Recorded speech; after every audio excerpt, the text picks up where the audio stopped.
محمدا عبده ورسوله أرسله بالهدى ودين الحق ليظهره على الدين كله ولو كره المشركون. اللهم صل على محمد وعلى آل محمد كما صليت على إبراهيم وعلى آل إبراهيم وبارك على محمد وعلى آل محمد كما باركت على إبراهيم وعلى آل إبراهيم في العالمين إنك حميد مجيد. أما بعد فإن خير الحديث كتاب الله وخير الهدي هدي محمد صلى الله عليه وسلم وشر الأمور محدثاتها وكل محدثة بدعة. يا أيها الذين آمنوا اتقوا الله حق تقاته ولا تموتن إلا وأنتم مسلمون. أعوذ بالله من الشيطان الرجيم. بسم الله الرحمن الرحيم. سبحان الذي خلق الأزواج كلها مما تنبت الأرض ومن أنفسهم ومما لا يعلمون. ബഹുമാന്യ സഹോദരന്മാരെ, സഹോദരികളെ, നമ്മുടെ സൃഷ്ടാവും രക്ഷിതാവും നാഥനുമായ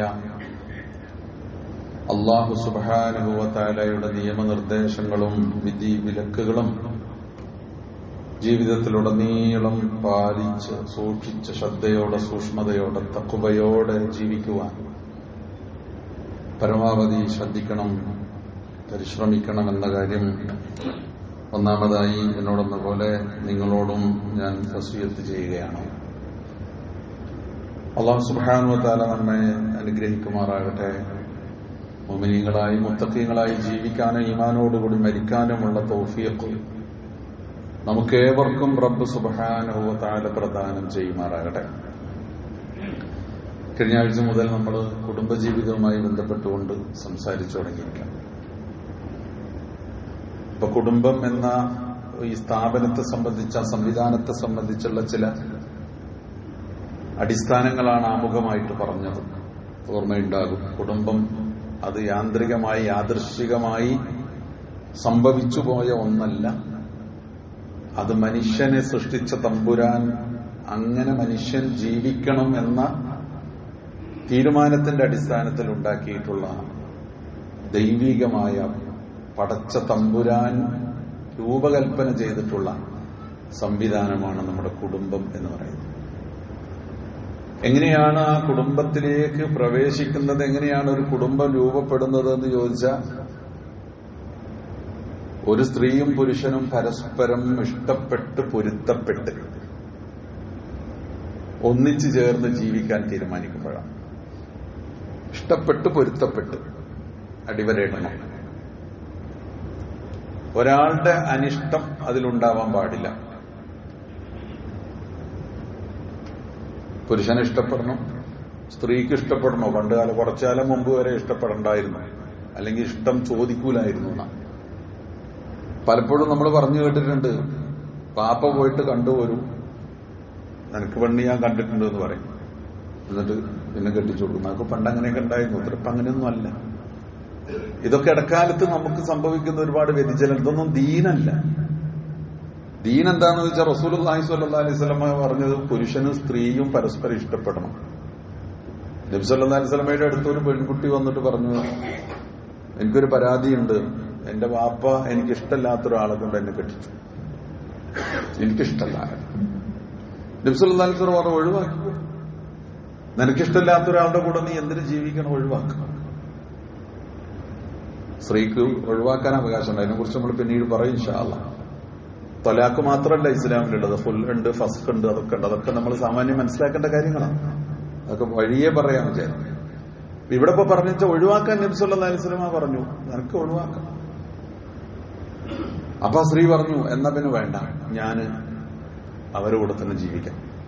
പക്ഷെ ഞാൻ വന്ന് പറഞ്ഞ ഇതിവിടെ പറയാനുള്ള കാരണം എന്താ വെച്ചാൽ, ഒരു പിതാവിനും തന്റെ മകളെ തനിക്ക് ഇഷ്ടമില്ലാത്ത ഒരാളെ കൊണ്ട് വിവാഹം ചെയ്തു കൊടുക്കാൻ അവകാശമില്ലെന്ന് ലോകത്തെ പഠിപ്പിക്കണം. അതിനാണ് പഠിച്ചില്ലേ ലോകം അന്ന്. അത് ആ സംഭവം ഇന്നും ഹദീസ് ഇങ്ങനെ നിൽക്കുക.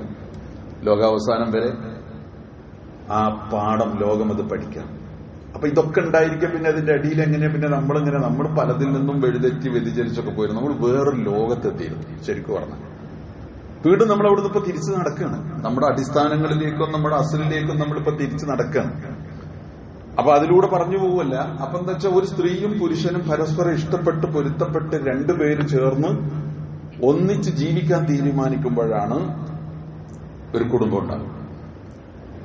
പിന്നെ അവർക്ക് കുട്ടികളുണ്ടാകുന്നു. അവർക്ക് സ്വാഭാവികമായിട്ടും കുട്ടികൾ, കുടുംബം, ഭാര്യ, ഭർത്താവ്, മാതാവ്, പിതാവ്, അങ്ങനെ ഒരു കുടുംബം.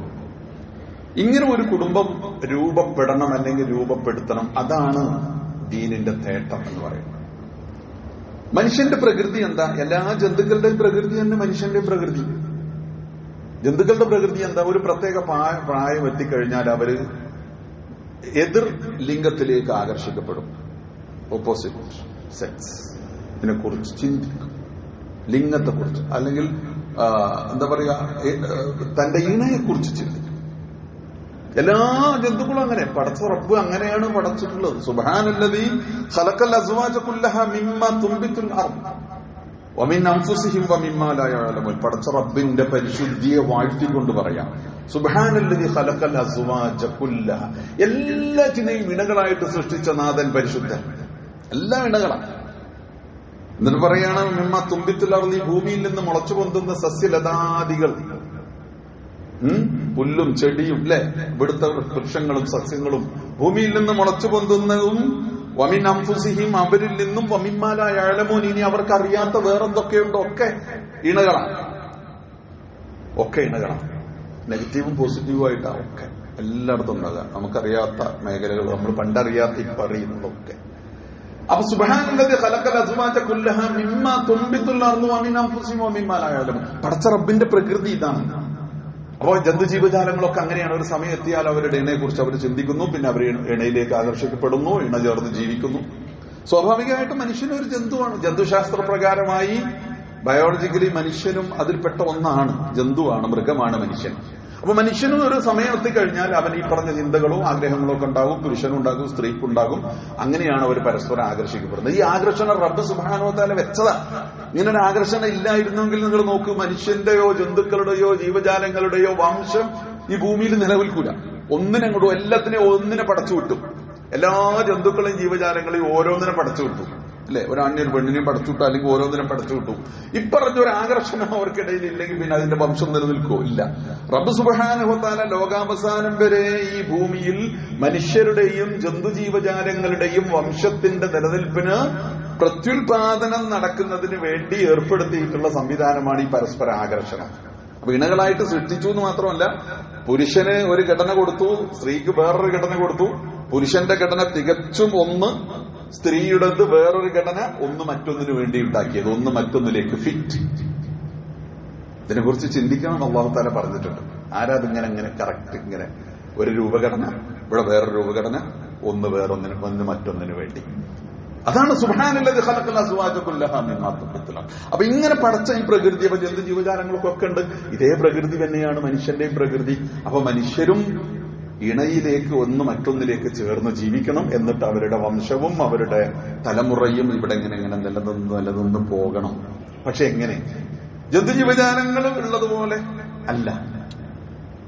ജന്തുജീവജാലങ്ങൾക്ക് എന്ന് പറഞ്ഞാല് അവർക്ക് ഒരു ഉദാഹരണം നമ്മൾ പറഞ്ഞാൽ, ഒരു പൂച്ച, ആ പൂച്ചക്ക് അതിനൊരു ഇണയെ കണ്ടെത്തും. ഒരു പട്ടി, നായാണെങ്കിൽ പട്ടിയാണെങ്കിൽ ഇണയെ കണ്ടെത്തും. പോത്തും പശുവാണെങ്കിൽ ഇണയെ കണ്ടെത്തും. പക്ഷികളൊക്കെ എല്ലാവരും അവരവരുടെ ഇണയെ കണ്ടെത്തും. അങ്ങനെ ചെയ്യും. അപ്പൊ അത് പക്ഷെ ഒരു ഇണയായിരിക്കില്ല, ഒരു പക്ഷെ പല പല പല പല ഇണകളായിട്ട് അങ്ങനെ ജീവിക്കാം. പക്ഷെ അങ്ങനെ ഇണ ചേർന്നുകൊണ്ട് തോന്നിയതുപോലെ തോന്നുമ്പോ ഇന്നൊന്ന്, നാളെ ഒന്ന്, മറ്റന്നാൾ ഒന്ന് എന്ന രൂപത്തിൽ മനുഷ്യന് ജീവിക്കാൻ പറ്റില്ല. ഇക്കാര്യത്തിൽ മാത്രമല്ല, ഒരു കാര്യത്തിലും മനുഷ്യന് അവന് തോന്നിയതുപോലെ ജീവിക്കാൻ പറ്റില്ല. തോന്നിയതുപോലെ ജീവിക്കാൻ പറ്റില്ല. നമ്മൾ മുമ്പൊക്കെ പറഞ്ഞിട്ടുണ്ട്, തോന്നിയതുപോലെ ജീവിക്കുന്നവർ തോന്നിയാസികളാണ്. തോന്നിയാസം എന്ന് പറഞ്ഞാൽ തോന്നിയതുപോലെ വസിക്കുക, തോന്നിയതുപോലെ ജീവിക്കാം. തോന്നിയതുപോലെ ജീവിക്കുന്നവരുടെ അവർക്ക് പടച്ചോണ്ടാവില്ല. ലാ ഇലാഹ ഇല്ലല്ലാഹ്, അല്ലാഹു ആണ് ഇലാഹ് എന്ന് അവർ പറയില്ല, അംഗീകരിച്ചിട്ടില്ല. ലാ ഇലാഹ ഇല്ല ഹവ എന്ന് പറയാം. ഹവയാണ്. ഹവ എന്ന് പറഞ്ഞാൽ ആഗ്രഹം, ഇച്ഛ, തോന്നൽ, തോന്നിയാസം. എനിക്ക് തോന്നിയതുപോലെ എന്റെ പടച്ചോ ഞാൻ തന്നെ എന്ന് പറയില്ലേ, ആ എന്റെ പടച്ചോ ഞാൻ തന്നെ എന്ന് പറഞ്ഞ് ജീവിക്കുന്ന ആളുകൾക്ക്, അവർക്കാണ് പട്ടിയെ പോലെ, പൂച്ചയെ പോലെ, പ്രാണികളെ പോലെ, കൊതുകിനെ പോലെ, ഈച്ചയെ പോലെ, പശുവിനെ പോലെ, ആളെ പോലെ ജീവിക്കാൻ പറ്റും. മനുഷ്യനത് പറ്റൂല. മനുഷ്യനോട് അല്ലാഹു സുബ്ഹാനഹു വ തആല ജീവിതത്തിൽ ഉടനീളം പറഞ്ഞിട്ടുള്ളത് ജന്തുക്കളെ പോലെ ജീവിക്കാൻ നിനക്ക് പറ്റൂല. മനുഷ്യൻ അത്യുന്നതനായ സൃഷ്ടിയാണ്. വിശേഷ ബുദ്ധിയും ചിന്താശക്തിയും നൽകപ്പെട്ടിട്ടുള്ള ഭൂമിയിലെ ജന്തുജീവജാലങ്ങളിൽ ഏറ്റവും സുന്ദരനും ഏറ്റവും മാതൃകാപരമായി സൃഷ്ടിക്കപ്പെട്ടവനുമാണ് മനുഷ്യൻ.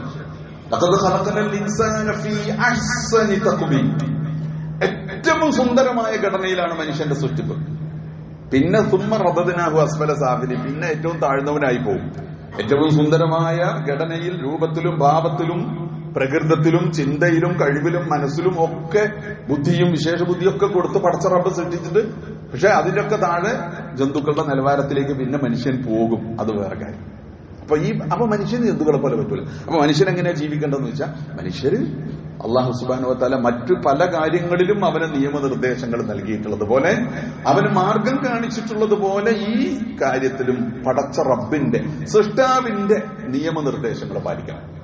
സൃഷ്ടാവായ റബ്ബ് സുബ്ഹാനഹു വ തആല എന്താ പറഞ്ഞതെന്ന് വെച്ച് കഴിഞ്ഞാല്, നിങ്ങൾ ഒരു സ്ത്രീയും പുരുഷനും പരസ്പരം ഇഷ്ടപ്പെട്ട് ഒന്നിച്ച് ജീവിക്കാൻ തീരുമാനിച്ചാൽ സമൂഹത്തിന്റെ അറിവോടെയും അംഗീകാരത്തോടെയും കൂടി നിങ്ങൾ ഒന്നായിട്ട് ജീവിക്കണം.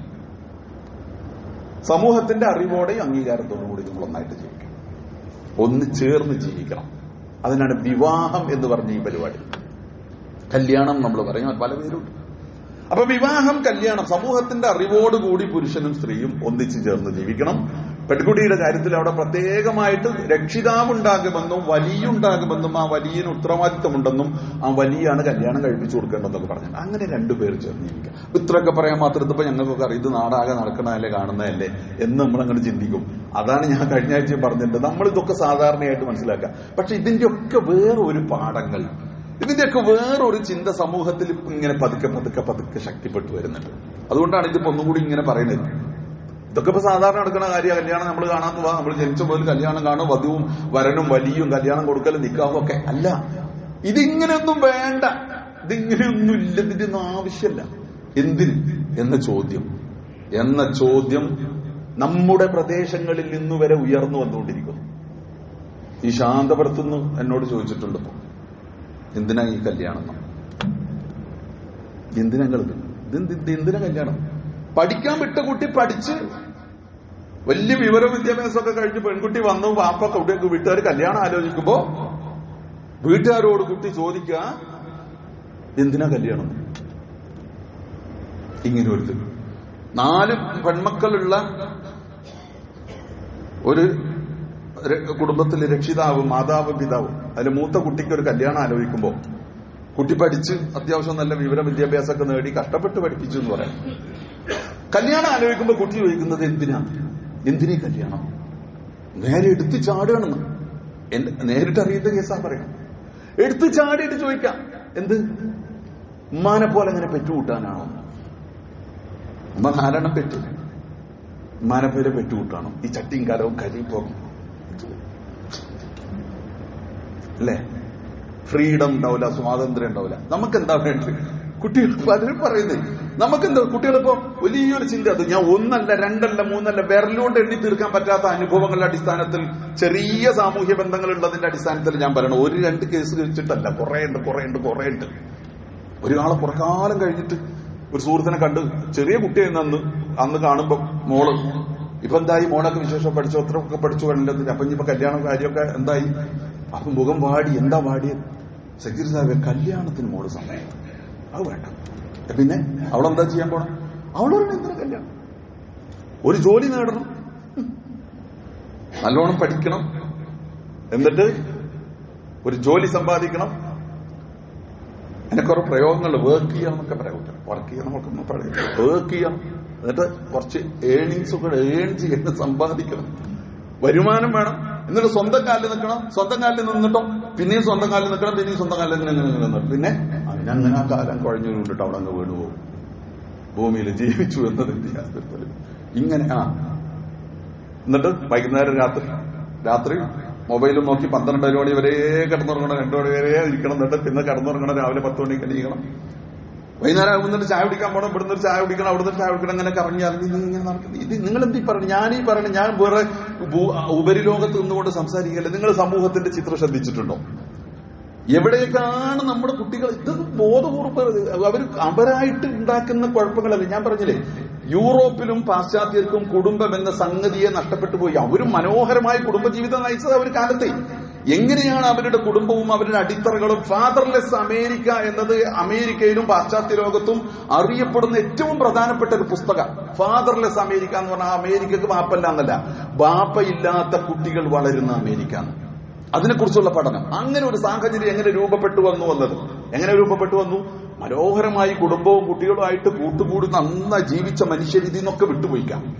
ഇതൊക്കെ വിട്ടുപോയിട്ട് ഇപ്പൊ ഇങ്ങനെ കറങ്ങി അലഞ്ഞു തിരിഞ്ഞ് നടക്കാം, അല്ലേ? അപ്പോൾ നമ്മൾ ചോദിക്കും, മക്കളെ, മനുഷ്യന്റെ പ്രകൃതി എന്ന് പറഞ്ഞാൽ ജന്തുക്കളുടെ ഒക്കെ പ്രകൃതി ഒരു സമയം എത്തിക്കഴിഞ്ഞാൽ അത് ഒന്ന് മറ്റൊന്നിലേക്ക് ചേരണ്ടേ, ഒന്ന് മറ്റൊന്നിലേക്ക് ആകർഷിക്കപ്പെടൂലേ? അതല്ലേ പ്രകൃതി? പ്രകൃതി അതല്ലേ? പടച്ചോനെ വിടും, മതം വിടും, എല്ലാം വിടും, ഒന്ന് മറ്റൊന്നിലേക്ക് ആകർഷിക്കപ്പെടൂലേ? സുബ്ഹാനല്ലദീ ഖലഖൽ അസ്വാജ അല്ലേ? ആകർഷിക്കപ്പെടൂലേ? അപ്പൊ അതിനൊക്കെ പറയുന്ന വിചിത്രമായ മറുപടികൾ. എന്നോടൊരാൾ പറഞ്ഞു, അയാളോട് പറഞ്ഞു ഇത്രേ, എന്നോടൊരാൾ പറഞ്ഞത് അയാളോട് പറഞ്ഞു ഇത്രേ, എന്ത് ഇങ്ങനെ പറഞ്ഞപ്പോ ഈ ചോദ്യം ചോദിച്ചു ഇത്രേ. അപ്പൊ പറഞ്ഞു ഇത്രേ, അതിന് ചായ കുടിക്കാൻ നമുക്ക് ചായപ്പീടി തുറങ്ങണമെന്ന്. മനസ്സിലായവർക്ക് മനസ്സിലാവും. നമ്മൾ ഇന്നൊരു ചായ ഇവിടുന്ന് കുടിക്കുന്ന അവിടുത്തെ ഒരു ചായ കുടിച്ചോട്ടെ, ഒരു കടയിൽ തുടങ്ങി അവിടുന്ന് തന്നെ ചായ കുടിച്ചോളൂ. എന്താ ഇതൊക്കെ ഉദ്ദേശിക്കുന്നത്? വിചിത്രമായ വാദങ്ങളുമായിട്ട് ഇതാണ് സ്വാതന്ത്ര്യം, ഇതാണ് ജീവിതം, ഇതാണ് ആസ്വാദനം, ഇതാണ് ലിബറലിസം, ഇങ്ങനെ പോവുക, ഇങ്ങനെ പോവാ. എവിടേക്കാണ് ഈ പോക്കുന്നറിയോ? ഇതിനെ ഗൗരവത്തോടെ കണ്ട് തിരിച്ചറിഞ്ഞ് സാധ്യമായിടത്തോളം പറ്റുവാണെങ്കിൽ നമ്മുടെ കുട്ടികൾക്കും കുടുംബങ്ങൾക്കും എന്താണ് കുടുംബമെന്നും ജീവിതമെന്നും എന്താണ് കല്യാണമെന്നും, നിങ്ങൾ ഈ പറയുന്നതാണോ ജീവിതം, അല്ലെങ്കിൽ യഥാർത്ഥ ജീവിതം എന്താണെന്ന് അവരെ പറഞ്ഞ് പഠിപ്പിക്കേണ്ട കാലമാണ്. റസൂലുള്ളാഹി സ്വല്ലല്ലാഹി അലൈഹി വസല്ലം തിരുമേനി പറഞ്ഞു, യാ മാശറ ശബാബ് മൻ ഇസ്തതാഅ മിൻകുമുൽ ബാഅത ഫല്യതസവ്വജ്. നമ്മുടെ ദീൻ പ്രകൃതിയാണ്, മനുഷ്യന്റെ പ്രകൃതിയോട് ചേർന്ന് നിൽക്കുന്നതാ. അപ്പൊ ദീനിൽ റസൂലുള്ളാഹി സ്വല്ലല്ലാഹി അലൈഹി വസല്ലം പറയാ, യുവാക്കളെ, ചെറുപ്പക്കാരെയും കൂട്ടിക്കൊടു. നിങ്ങൾക്ക് വിവാഹത്തിന് പ്രായമെത്തിക്കഴിഞ്ഞാൽ നിങ്ങൾ വിവാഹം ചെയ്യണം. അപ്പൊ വിവാഹം ചെയ്യൽ നിർബന്ധമാണോ? എന്നോട് വേറെയും ചോദിച്ചു, നിങ്ങൾ എന്തിനാ ഞങ്ങളെ കെട്ടിയെടുത്തണം? ഞങ്ങൾക്ക് കല്യാണം ഇല്ലെങ്കിലും ജീവിക്കാലോ. നിങ്ങൾ ഈ ഉസ്താക്കന്മാർ ഇങ്ങനെ പറഞ്ഞ് കല്യാണം ഇല്ലാതെ, കല്യാണം കഴിക്കാതെ ജീവിച്ച മുസ്ലിം ആവൂലേ? ദീനുണ്ടാവൂലേ? ഞങ്ങൾ സ്വർഗത്ത് പോവൂലേ? എന്തിനാ ഞങ്ങൾ കഷ്ടപ്പെടുന്നത്? ഞാൻ പറയട്ടെ, ഉത്തരവാദിത്തത്തോടെ ഈ മിമ്പറിൽ നിന്നുകൊണ്ട് തന്നെ പറയട്ടെ, കല്യാണം കഴിക്കാതെ ജീവിച്ചാൽ ദീൻ പൂർണ്ണാവൂല, ദീനുണ്ടാവൂല, ഇസ്ലാം പൂർണ്ണാവൂല. സ്വർഗത്തിന്റെ നരകത്തിന്റെ കാര്യം ഒരാളുടെ കാര്യത്തിൽ നമ്മൾ തീരുമാനം പറയണ്ട, പക്ഷെ ദീൻ പൂർണ്ണാവൂല. നിങ്ങളിൽ കല്യാണ പ്രായം എത്തിയാൽ കല്യാണം കഴിക്കണമെന്ന് റസൂലുള്ളാഹി എന്നിട്ട് പറഞ്ഞു, അത് നിങ്ങളുടെ കണ്ണിനെ നിയന്ത്രിക്കാൻ നിങ്ങൾക്ക് നല്ലതാണ്, അല്ലേ? ഇല്ലെങ്കിൽ ഇങ്ങനെ പോവും, മനസ്സും കണ്ണും വഴിതെറ്റി സഞ്ചരിക്കും. വഹ്സനുൽ ഫർജ്, നിങ്ങളുടെ പാതിവൃത്യവും നിങ്ങളുടെ ചാരിത്ര ശുദ്ധിയും നഷ്ടപ്പെടും. വൃത്തികേടുകളിൽ നിങ്ങൾ പോയി വീഴാൻ പാടില്ല. അത് മനുഷ്യന്റെ പ്രകൃതിയാണ്. പ്രകൃതിയിൽ അങ്ങനെ സംഭവിക്കും, മനുഷ്യനും ജന്തുക്കൾക്കും സംഭവിക്കും. അങ്ങനെ സംഭവിക്കാതിരിക്കാൻ നിങ്ങൾ അതിന്റെ പ്രായവും പക്വത എത്തിക്കഴിഞ്ഞാൽ കല്യാണം നടത്താം. ഒരാൾ വിവാഹം ചെയ്താൽ, ഇനി നോക്കൂ, ഇദാ തസവ്വജൽ അബ്ദു ഫഖദ് ഇസ്തക്മല നിസ്ഫ ദീനിഹി. ഒരാൾ വിവാഹം ചെയ്താൽ അയാൾ ദീനിന്റെ പകുതി പൂർത്തിയാക്കി. വേറെ ഹദീസിൽ 3:2. ഈ ഹദീസ് എന്താണെന്നറിയാം? അനസ് റളിയല്ലാഹു അൻഹു റിപ്പോർട്ട് ചെയ്യുന്ന ഹദീസാണ് കേട്ടോ. ഇദാ തസവ്വജൽ അബ്ദു ഫഖദ് ഇസ്തക്മല നിസ്ഫ ദീനിഹി. ഒരാൾ വിവാഹം നടത്തിയാൽ, കല്യാണം ചെയ്താൽ, ഒരാൾ കല്യാണം ചെയ്താലേ, വിവാഹം ചെയ്താൽ അവൻ ദീനിന്റെ പകുതി പൂർത്തിയാക്കി. ഫല്യത്തഖില്ലാഹ ഫിൽ നിസ്ഫിൽ ബാഖി. ബാക്കിയുള്ള ഭാഗത്തിന് അവൻ അല്ലാഹുവിനെ സൂക്ഷിച്ചാൽ മതി. ദീനിന്റെ പകുതിയും കിടക്കുന്ന എവിടെ? ദീനിന്റെ പകുതിയും കിടക്കുന്ന ഇതിനാണ്. അപ്പൊ ദീൻ, കല്യാണം കഴിച്ചിട്ട് ദീൻ പൂർണ്ണമാവും? കല്യാണം കഴിക്കാത്തവർക്ക് ദീൻ ഉണ്ടാവോ? ഇസ്ലാം ഉണ്ടാവില്ല. പിന്നെയുണ്ട്, നബി സല്ലല്ലാഹു അലൈഹി വസല്ലമയുടെ വീട്ടിൽ വന്നിട്ട് 3 ആളുകൾ നബിയുടെ ജീവിതം പഠിച്ചൊരു കഥ നമ്മൾ എപ്പോഴും പറയല്ലോ. ഒരു ഹദീസ്, 3 ആൾ വന്ന് നബി ഇല്ലാത്ത സമയത്ത് ആയിഷ റളിയല്ലാഹു അൻഹയോട് ചോദിച്ചിട്ട് പോയി, എങ്ങനെയാണ് നബിയുടെ ജീവിതം? അപ്പൊ നബി സല്ലല്ലാഹു അലൈഹി വസല്ലം എങ്ങനെയൊക്കെ പറഞ്ഞു. അപ്പൊ അവർക്ക് അത് കുറവാണല്ലോ, പോരല്ലോ. അപ്പൊ പിന്നെ നബിയല്ലേ, നബിക്ക് അത്രയൊക്കെ മതിയാവും, അല്ലെ? എന്ത് അവര് വിചാരിച്ച അത്ര ഇല്ലാന്നുള്ളൂ. നബി സല്ലല്ലാഹു അലൈഹി വസല്ലം രാത്രി കുറെ നിസ്കരിക്കും, തഹജ്ജുദും ഒക്കെ കുറെ നിസ്കരിക്കും, പൂർണ്ണമായിട്ട് നിസ്കരിക്കൂല. അപ്പൊ ഒരാൾ പറഞ്ഞു, ഞാൻ എന്നും രാത്രി ഉറങ്ങാതെ നിസ്കരിക്കും.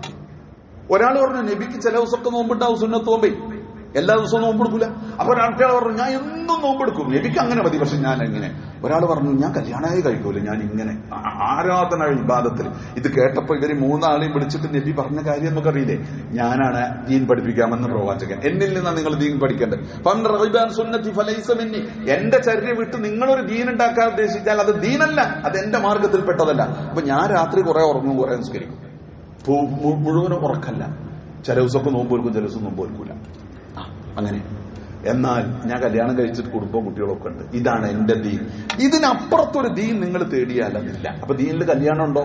ദീൻ കല്യാണം കഴിക്കണോ? ദീൻ കല്യാണം കഴിച്ചാണോ പൂർണ്ണമാകുക എന്നൊക്കെ ചോദിച്ചാൽ അതാണ്, അങ്ങനെയാണ്. അപ്പോ ഇത് ഇങ്ങനെ ഒരു ചിന്താഗതി, അപകടകരമായ ചിന്താഗതി, ഇങ്ങനെ മേഞ്ഞു നടക്കാം. ഒരാളും ഒരാൾക്കും കീഴ്പ്പെടാതെ വധിപ്പെടാതെ ഇങ്ങനെ സർവതന്ത്ര സ്വതന്ത്രമായിട്ട് ഇങ്ങനെ നടക്കലാണ് ജീവിതം എന്ന ഒരു കാഴ്ചപ്പാട്, അപകടകരമായ കാഴ്ചപ്പാട് വളർന്നു വരുന്നുണ്ട്. പ്രത്യേകിച്ചും നമ്മുടെ പെൺകുട്ടികളുടെ കൂട്ടത്തിൽ അത് വളർന്നു വരുന്നുണ്ട്. പറയാൻ പറ്റിയ കാര്യമില്ല, കുറ്റപ്പെടുത്തലല്ല. അപ്പൊ നമ്മുടെ മക്കളെ നമ്മളിത് നല്ല രൂപത്തിൽ ബോധ്യപ്പെടുത്തണം. ജീവിതം എന്ന് പറഞ്ഞ പടച്ച റബ്ബിന്റെ പ്രകൃതി, പടച്ച പ്രകൃതി എന്തോ ആ പ്രകൃതിയോട് ചേർന്ന് നിൽക്കണം. പ്രകൃതിയോട് ചേർന്ന് നിൽക്കുമ്പോൾ വെറും ജന്തുവും മൃഗവുമായിട്ടല്ല, മനുഷ്യനായിട്ട് നിൽക്കണം. ഒരു വിശ്വാസിയായിട്ട്, ഒരു മുസ്ലിമായിട്ട് നിൽക്കണം. അതിന് റബ്ബ് സുബ്ഹാനഹു വ തആല ഉണ്ടാക്കിയിട്ടുള്ള സംവിധാനമാണ് വിവാഹം എന്ന് പറയുന്നത്. അങ്ങനെയാണ് കുടുംബജീവിതത്തിലേക്ക് പ്രവേശിക്കേണ്ടത്. ഇത് നമ്മുടെ ദീനാണ്, ദീനിന്റെ പൂർത്തീകരണത്തിന് ആവശ്യമാണ്. ഇതാണ് ജീവിതം, ഇങ്ങനെയാണ് ജീവിതം എന്ന് പറഞ്ഞു പഠിപ്പിക്കണം. അപ്പൊ എന്താ പറഞ്ഞതെന്ന് വെച്ച് കഴിഞ്ഞാൽ, വിവാഹം എന്ന് പറയുന്ന ഈ ഒരു പ്രക്രിയയുടെ പ്രാധാന്യം, കുടുംബജീവിതത്തിലേക്ക് പ്രവേശിക്കുന്ന ഇതിന്റെ പ്രാധാന്യം വളരെ വലുതാണ് എന്ന് സ്വയം ബോധ്യപ്പെടുത്തി നമ്മുടെ സമൂഹത്തെ ബോധവൽക്കരിക്കാൻ നമുക്ക് സാധിക്കണമെന്നാണ് പറഞ്ഞത്. റബ്ബ് സുബ്ഹാനഹു വ തആല നമ്മളെ കാര്യങ്ങൾ യഥാവിധി മനസ്സിലാക്കി ഉൾക്കൊണ്ട് ജീവിക്കുവാൻ നമുക്ക് തൗഫീഖ് നൽകി നമ്മളെ അനുഗ്രഹിക്കുമാറാകട്ടെ. അഖൂലു ഖൗലി ഹാദാ വഅസ്തഗ്ഫിറുല്ലാഹ ലി വലക്കും വസ്തഗ്ഫിറൂഹു ഇന്നഹു ഹുവൽ ഗഫൂർ.